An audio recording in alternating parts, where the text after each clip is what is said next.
안녕하세요. 네, 안녕하세요.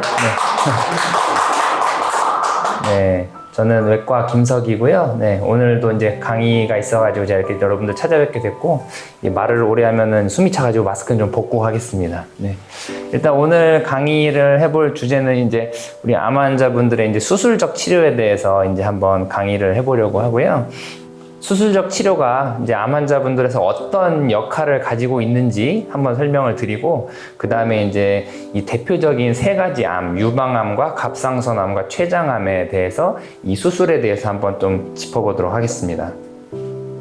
일단 수술적 치료의 역할을 이제 먼저 설명을 좀 드리자면, 일단 암을 치료하는 표준 치료가 이제 수술과 항암과 방사선 이렇게 크게 세 가지가 있다는 거 뭐 다들 잘 아실 거라고 생각을 하고, 일단 암이라는 거는 이제 비정상적으로 자라난 덩어리잖아요, 그렇죠? 그래서 이제 이 덩어리가 이제 크게 이제 안에 생기면 그때 이제 CT라든지 뭐 MRI라든지 진단이 돼서 이렇게 치료를 진행을 하게 되는데, 이제 수술의 역할은 첫 번째로 뭐냐면, 이제 여기 그림에 보시는 것처럼 이 육안적으로 보이는 암 덩어리를 이제 제거하는 과정을 수술이라고 합니다. 근데 이게 왜 중요하냐? 아시겠지만 암세포는 육안적으로 보이는 게 다가 아니잖아요, 그렇죠? 눈에 보이지 않지만 작은 크기의 세포들이 또 어딘가에 가 있고 파고들어 있고 이렇기 때문에 이제 암이라고 부르는 것인데, 그래서 일단 눈에 보이는 걸 한번 걷어내는 작업이 필요하고 그걸 수술이라고 하고,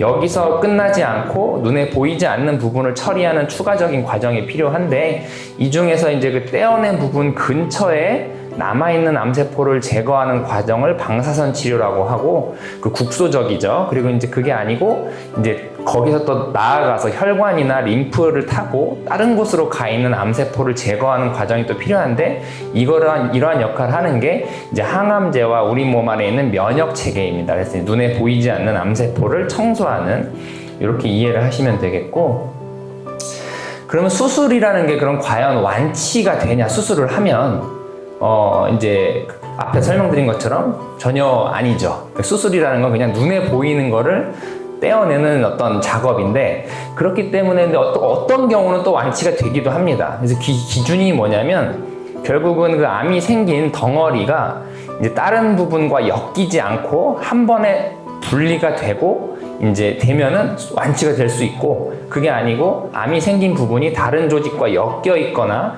분리가 좀 어려우면 그때는 수술로 끝나는 게 아니고 말씀드린 방사선 치료나 항암 치료가 추가적으로 필요하게 되는 상황이 됩니다. 그래서 간단하게 이제 세 가지 암을 예로 들어서 설명을 드리면, 이 갑상선 암은 이제 혹시 아실지 모르겠지만 되게 좋은 암으로 알려져 있고, 또 수술로 한번 하면 끝나는 암으로 알려져 있거든요. 근데 그 이유는 두 가지가 있는데, 첫 번째는 갑상선암이 생긴 이 구조, 해부학적 구조 자체가 여기서 똑 떨어지게 돼 있어요. 그 다른 부분하고 엮여 있거나 뭐 연결되어 있는 게 아니고 그게 따로 있기 때문에 여기만 탁 떼면 끝나거든요. 그래서 이제 치료가 잘 되고, 두 번째는 여기 바로 피부 바로 밑에 있잖아요. 그래서 여기다가 초음파만 한번 대보면은 바로 알 수가 있어요. 그러니까 무슨 말이냐면, 조기의 진단도 쉽고 수술을 했을 때 떼어내는 것도 용이하기 때문에 갑상선암의 한 90% 정도는 그냥 수술 한번 하면 끝납니다. 더 이상 추가적인 치료가 거의 필요가 없죠. 근데 이제 두 번째로 췌장암 같은 경우는 이제 생긴 걸 보면 얘도 똑같이 해부학적으로 똑 띄면 떨어지게 돼 있어요. 해부학적으로는.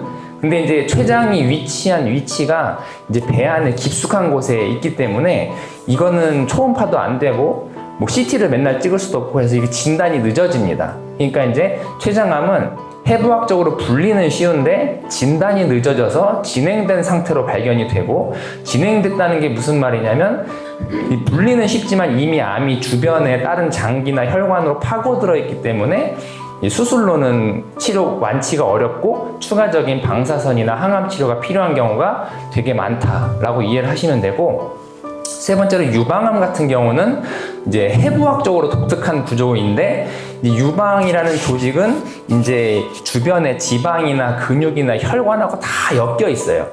그러니까 이제 이 안에서 유선이라고 불리는 유방 조직만 떼내는 것이 사실상 회복적으로 불가능합니다. 그래서 이거는 암이 생기는 순간 주변의 혈관과 근육과 다 이렇게 맞닿을 수밖에 없는 구조로 돼 있기 때문에 이게 근데 이제 유방은 이제 또 피부 바로미터에서 진단은 쉬워요. 이것도 초음파만 대보면 바로 진단이 나오는데 그래서 이제 아시겠지만 유방암 환자분들 중에 수술 한 번으로 끝나는 경우는 거의 없습니다. 유방암은 90%가 항암 치료나 방사선 치료를 하게 되는데 그 이유는 진단은 쉽지만 구조상 주변의 조직과 엮여 있기 때문에 그렇다고 이해를 하시면 됩니다. 그래서 이렇게 이해를 하시면 되고 그래서 앞에서 말씀드린 것처럼 수술을 해서 끝나는 것이 아니고 추가적인 치료를 할 때 국소적으로는 방사선 치료를 하게 되고 이제 눈에 보이지 않지만 다른 곳으로 가 있는 세포들, 암세포들은 항암제라든지 또 잘 아시겠지만 이제 NK 세포와 같은 우리 몸의 면역 세포들이 이제 청소를 하는 역할을 담당하게 됩니다. 그래서 이제 정리를 한번 해보자면 이제 육안적으로 보이는 암덩어리를 제거하는 과정인 수술은 이제 외과에서 담당을 하게 되고 그 후에 이제 국소적인 찌꺼기를 처리하는 과정은 방사선 종양학과에서 방사선 치료를 하게 되고 마지막으로 눈에 보이지 않지만 여기저기 퍼져 있는 암세포를 처리하기 위해서는 혈액종양내과에서 이제 항암제를 사용하고 또 우리 병원과 같은 암요양병원에서 그 사이모신 알파1, 사이케어 같은 주사를 이제 처방을 하는 이유가 이런 것들을 더 청소를 깔끔하게 하기 위해서 이제 면역력을 올리는 그런 치료를 하게 되는 것입니다. 그래서 이제 앞에서 말씀드린 그 세 가지 암의 수술적 치료에 대해서 간단하게 좀 설명을 드려보도록 하겠습니다. 유방암 같은 경우는 수술이 이제 두 가지 이제 파트로 나눠지는데 하나는 유방 자체에 대한 수술이 있고 그다음에 유방 근처에 있는 림프절에 대한 수술이 있는데 유방은 전절제 하는 경우도 있고 부분절제를 하는 경우도 있고 또 림프절도 약간만 떼는 경우가 있고 다 떼는 경우가 있고 이렇게 네 가지로 이제 나눠지게 되는데 부분절제는 당연히 이제 유방에 이제 암이 작고 또 부분적으로 있고 이런 경우에는 부분절제가 가능한데 이제 암이 많이 진행해서 좀 크기가 크거나 혹은 이제 유두 근처에 있거나 유두 근처에 있게 되면 그 주변에 혈관과 유선과 림프관이 많기 때문에 그 주변에 있게 되면 아무래도 다른 곳으로 갈 확률이 높아서 눈에 보이지 않더라도 전절제를 하는 경우가 많고요. 또 이제 한 군데 있는 게 아니고 여러 군데 있으면 그걸 다 따로 떼는 건 불가능하기 때문에 그냥 유방 전절제를 하게 됩니다.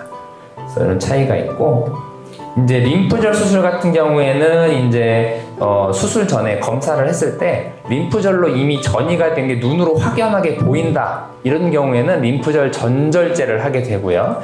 근데 이제 이 겨드랑이 림프절 같은 경우에는 이 주변이 결국은 이 팔에서 이제 수분과 남은 림프액을 끌어다가 심장으로 보내주는 역할을 하게 되는데 이 주변을 수술을 하게 되면 이제 그 기능이 원활하지 않기 때문에 뭐 잘 아시겠지만 림프 부종이라는 어떤 그런 부작용과 합병증이 생길 가능성도 있고 또 여기를 지나가는 신경이나 근육이 많이 있기 때문에 통증이나 감각 이상 같은 게 발견될 수가 있어서 최근에는 이러한 것을 좀 최소한으로 방지하기 위해서 감시림프절 절제술이라는 걸 하게 되는데 이거는 뭐냐면 결국은 이제 유방 근처에 색소나 방사선 물질을 주입을 해서 진짜 림프절 전이가 있는지를 한번 확인을 해보는 테스트를 하는 거예요. 그래서 이제 주입을 해가지고 이제 뭔가 림프절 쪽에 이제 색깔이 보이거나 하는 부분을 한번 수술방에서 떼봅니다. 떼서 옆에서 바로 조직을 썰어가지고 한번 현미경으로 보는 거죠. 그래서 이제 암세포가 있으면 전절제를 하고 림프절 전절제를 없으면 그냥 거기까지만 하고 넘어가서 앞에서 말씀드린 림프 부종이나 신경 손상 같은 것을 좀 줄이기 위해서 이러한 과정을 한번 요즘에는 많이들 하고 있습니다. 그리고 이제 유방 수술을 하시게 되면 아무래도 여성분들한테는 미용적인 목적도 크기 때문에 이제 유방 수술을 하고 나서 재건술을 하는 경우 요새는 굉장히 활발하게 많이 하고 있고요. 이제 재건술은 크게 이제 두 종류가 있는데 하나는 내 몸에 있는 다른 조직을 이용해서 유방을 만들어주는 기술이 있고 하나는 이제 보형물이라고 하죠. 실리콘백이나 이런 걸 넣어서 이제 재건을 하는 이런 방법이 있습니다. 그래서 앞에서 말씀드린 것처럼 유방암 수술을 하게 되면 유방 수술 자체의 부작용은 많지 않은데 그 주변의 림프절을 절제함으로써 생기는 부종이나 신경 손상 같은 것이 좀 발생할 수 있습니다. 혹시 여기까지 혹시 궁금하시거나 뭐 이해가 안 되시는 부분 있으신지? 없으시면 넘어가도록 하겠습니다. 다음은 갑상선암의 수술적 치료입니다. 갑상선암은 이제 잘 아시겠지만 이 목에 있는 기관이죠. 그래서 이제 앞에서 말씀드린 것처럼 절제는 굉장히 쉽습니다. 근데 갑상선암의 가장 문제가 뭐냐? 이 미용적인 부분인데 이 목의 한가운데 있다 보니까 여기에 이제 절개를 해서 이렇게 보시는 것처럼 흉터가 남게 되죠. 그래서 이거는 옷으로 가리기도 어렵고 해서 되게 눈에 띌 수밖에 없는 그런 흉터가 생기게 돼서 굉장히 많이들 신경을 쓰고 스트레스를 받으시는데, 그래서 최근에는 기술이 좋아져 가지고 이 흉터를 안 보이고 다른 쪽으로 이제 하는 방법들이 많이 개발이 돼 있습니다. 그래서 이제 첫 번째로 이제 위에 보시는 것처럼 이제 겨드랑이랑 이제 유방 근처에 유두 근처로 이제 해서 위쪽으로 타고 올라가서 절제하는 어떤 수술 방법도 있고, 또 여기 잇몸 밑을 절개를 해가지고 이렇게 들어가는 방법도 있습니다. 그래서 이렇게 이제 최대한 이 목에 있는 상처를 좀 없애보고자 이런 노력들을 많이 하고 있고, 또 활발하게 이런 쪽으로 수술을 많이 하고 있습니다.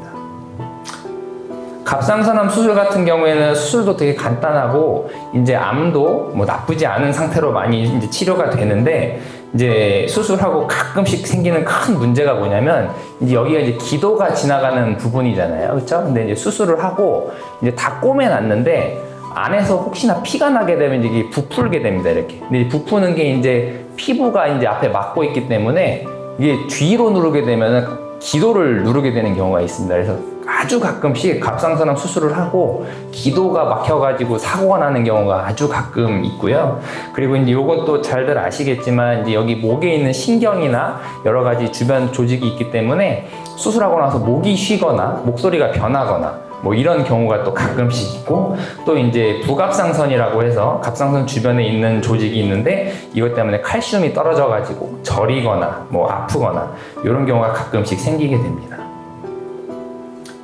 마지막으로 이제 췌장암의 수술적 치료에 대해서 좀 설명을 드리자면, 췌장암은 이 수술 자체가 이 모든 암 중에서 가장 어렵고 복잡하고 그런 수술이라고 이해를 하시면 됩니다. 말 그대로 우리 몸의 소화기관 전체를 한번 잘랐다가 다시 다 이어주는 수술이라서 이 배안을 한번 다 뒤집어 엎는다고 보시면 됩니다. 그러니까 위암 수술이나 대장암 수술은 딱 그 있는 부분만 잘라서 붙이는 수술인데, 이 췌장암 수술은 뒤에서 이제 그림을 보여드리겠지만 그런 수술이 아니라 더 광범위하고 큰 수술입니다. 그래서 이 그림에 보시는 것처럼 절제하게 되는 부분이 이제 위에 마지막 부분인 12지장부터 그 다음에 이제 공장이라고 해서 이제 소장으로 가기 직전에 결국은 이제 위에서부터 소장까지 절제를 하고, 또 췌장을 절제를 하고, 또 담도와 담낭을 절제를 하고, 그래서 여기 보시는 것처럼 요렇게 되게 복잡하게 절제를 하죠. 그래서 이제 또 그걸 또 다시 이어줘야 되기 때문에 여기 보시는 것처럼 이런 식으로 췌장은 옆에다 붙여주고 또 위도 붙여주고, 말 그대로 이 몸의 소화관을 한번 다시 디자인을 해가지고 다 이어주는 수술이라서 굉장히 좀 오래 걸리기도 하고 또 큰 수술이라고 이해를 하시면 됩니다. 그래서 이제 아무래도 수술 후에 부작용이나 합병증이 다른 암들보다도 조금 더 있을 수밖에 없는데, 아까 말씀드린 것처럼 소화기관 전체를 잘랐다 다시 다 이어주는 수술이다 보니까 이 얘네들의 운동성이나 기능이 돌아오는데 굉장히 오랜 시간이 걸립니다. 그러니까 간단한 위암이나 대장암 수술을 한 경우에는 뭐 한 1, 2주 있으면 식사도 원활하게 되고 대변도 잘 나오고 하는데, 이 췌장 수술을 하신 분들은 이제 이 기능이 돌아오는데 시간이 걸려서 수술 후에 한동안 조금 구토라든지 소화불량으로 고생하시는 경우가 좀 있고요. 또 특히나 앞에서 말씀드린 것처럼 담낭이나 췌장을 절제를 하게 되는데, 이게 잘 아시겠지만 우리 몸에서 이 소화 효소를 분비하는 기관들이 있는데 이게 이제 기능이 없어지고 또 줄어들게 되다 보니까 이제 이거 자체로도 또 소화불량이 오게 되고, 또 이제 아시겠지만 췌장은 인슐린을 분비하는 기관이라서 췌장을 절제하게 되면 또 당뇨가 오는 경우도 아주 종종 있습니다. 한 가지 가장 신경 써야 될 부분은 뭐냐면, 췌장은 앞에서 말씀드린 것처럼 우리 몸에서 이제 소화를 담당을 하잖아요. 근데 이제 특히 가장 중요한 소화를 담당하는 게 단백질에 대한 소화 기능입니다. 그래서 우리가 고기를 먹게 되면 소화를 하는 거는 췌장에서 나오는 효소인데, 이제 문제는 우리 몸도 단백질로 이루어져 있잖아요. 근데 이제 앞에서 말씀드린 것처럼 췌장을 절제를 하고 이 그림에 보시는 것처럼 다시 이렇게 이어놓게 되는데, 이 부분이 가끔 새는 경우가 있습니다. 이제 새게 되면은 무슨 일이 생기냐면 효소가 우리 몸 안으로 이제 퍼지는 거죠. 그렇게 되면은 우리 몸도 단백질이라서 이거를 소화를 시켜버립니다. 그래서 가장 문제가 이제 요런 몸 안에 이제 동맥들이 있게 되는데, 이런 벽을 녹여버리게 되고, 그럼 이게 이제 혈압이 있다 보니까 어느 순간 터지게 되고, 그러면 이제 복강 안에 이제 출혈이 발생하면서 이제 사망하는 경우가 아주 가끔 있는데, 그래서 이 췌장 수술을 하게 되면 가장 신경을 쓰는 거는 이 부분입니다. 그래서 이제 수술을 한 후에 이제 배액관을 달고 나오는데 그 색깔을 굉장히 잘 봐야 됩니다. 그래서 색깔이 좀 이상해지고 변하면은 그때는 재수술을 하든지 다른 조치를 취해야 되기 때문에 이거를 가장 많이 신경을 씁니다. 그래서 여기까지 이제 오늘 강의인 암 환자분들의 수술적 치료에 대해서 설명을 한번 드려봤고요. 오늘 강의는 여기서 마치도록 하겠습니다. 네, 감사합니다. 네.